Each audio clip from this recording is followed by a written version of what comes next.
Assalamualaikum warahmatullahi wabarakatuh. Nama saya Murnia, akan mempresentasikan mata kuliah Manajemen Sumber Daya Manusia Strategis pada pokok bahasan bab 11, yakni penyusunan rencana bayaran strategis.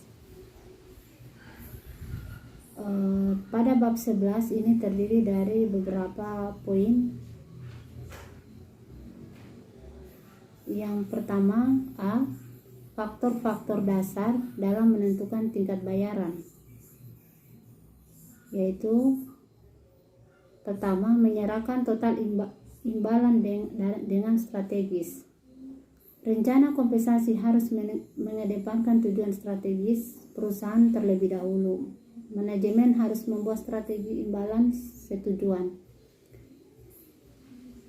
Ini berarti membuat paket kompensasi meliputi upah, insentif, dan tunjangan yang menghasilkan perilaku karyawan yang sesuai dengan yang dibutuhkan perusahaan untuk mencapai strategi kompetitifnya. 2. Keadilan dan pengaruhnya pada tingkat bayaran. Teori keadilan menyatakan bahwa jika seorang merasakan adanya ketidakadilan, akan muncul ketegangan atau dorongan yang memotivasinya untuk mengurangi ketegangan dan ketidakadilan yang dirasakan. Riset cenderung mendukung teori keadilan, khususnya ketika diberlakukan pada mereka yang dibayar kurang. 3. Pertimbangan hukum dan kompensasi. Pemberi kerja tidak mempunyai kebiasaan penuh dalam merancang rencana bayaran. Terdapat berbagai hukum yang menetapkan hal-hal seperti upah minimum, tarif lembur, dan tunjangan. 4. Pengaruh serikat pekerja pada keputusan kompensasi. Hukum relasi serikat pekerja dan tenaga kerja juga mempengaruhi rencana rancangan bayaran. Undang-Undang Relasi Tenaga Kerja Nasional tahun 1935 memberikan karyawan untuk berserikat dan untuk melakukan tawar-menawar secara kolektif. B. Definisi dan contoh cara melakukan evaluasi pekerjaan, di mana definisi evaluasi pekerjaan tersendiri adalah sebuah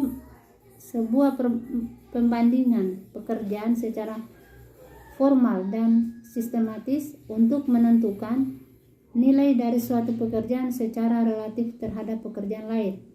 Evaluasi pekerjaan bertujuan untuk menentukan nilai relatif sebuah pekerjaan. 1. Faktor-faktor yang dapat dikompensasi. Di sini ada dua pendekatan dasar untuk membandingkan nilai dari beberapa pekerjaan.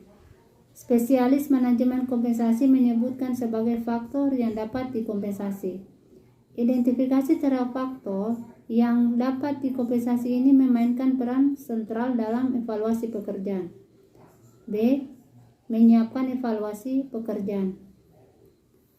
Evaluasi pekerjaan di sini adalah sebuah proses yang melibatkan penilaian dan menuntut kerjasama yang dekat dengan antara penyedia, spesialis SDM, serta karyawan dan perwakilan serikat pekerja.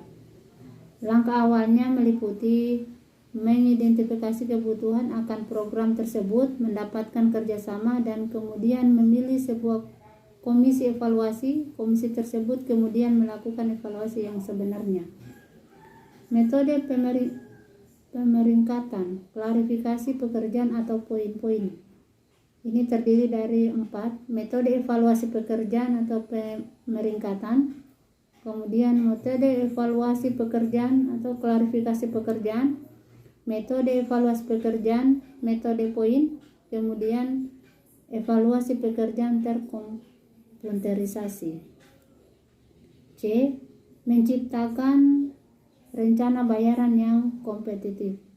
Yang pertama, memilih benchmark job, artinya perwakilan dari seluruh kisaran pekerjaan yang perlu dievaluasi oleh pemberi kerja. Yang kedua, memilih faktor yang dapat dikompensasi. Faktor-faktor yang dapat dikompensasi ini tergantung pada tradisi menggunakan 4 keterampilan yang dapat dikompensasi. Yang pertama, keterampilan usaha, tanggung jawab, kondisi kerja, serta pertimbangan strategis dan praktis. 3. Memberikan bobot pada faktor yang dapat dikompensasi. Langkah berikutnya adalah menentukan kepentingan relatif terhadap setiap faktor. Misalnya, sejauh mana keterampilan lebih penting daripada usaha. Untuk setiap kelompok pekerjaan, beberapa faktor ditentukan oleh penting dari yang lainnya. Keempat, mengubah presentase menjadi poin untuk setiap faktor. Kemudian langkah selanjutnya adalah mengubah bobot presentase yang diberikan pada setiap faktor yang dapat dikompensasikan menjadi nilai poin untuk setiap faktor. Ini adalah metode poin. Yang kelima, mendefinisikan derajat setiap faktor.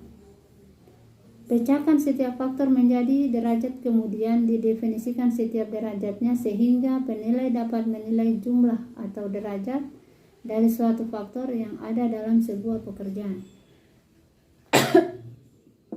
6. Menentukan poin derajat faktor untuk setiap faktor. Dalam menentukan poin, komisi harus mampu memeriksa setiap pekerjaan dan menentukan berapa dapat derajat masing-masing faktor yang terdapat dalam pekerjaan yang dapat dikompensasi. 7. Meninjau deskripsi pekerjaan dan spesifikasi pekerjaan.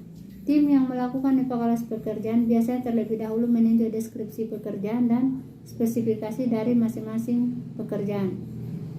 8. Mengevaluasi pekerjaan. Dalam mengevaluasi pekerjaan ini terdiri dari beberapa hal. Yang pertama, rencana bayaran kompetitif pasar, kurva upah, menggambar kurva upah internal, melakukan analisis pasar atau survei gaji, menggambar kurva upah pasar, membandingkan dan menyesuaikan tingkat upah sekarang dan pasar untuk pekerjaan, mengembangkan grade bayaran, menetapkan kisah tingkat bayaran, menangani pekerjaan yang tersisa, dan yang terakhir mengoreksi tingkat bayaran yang di luar garis.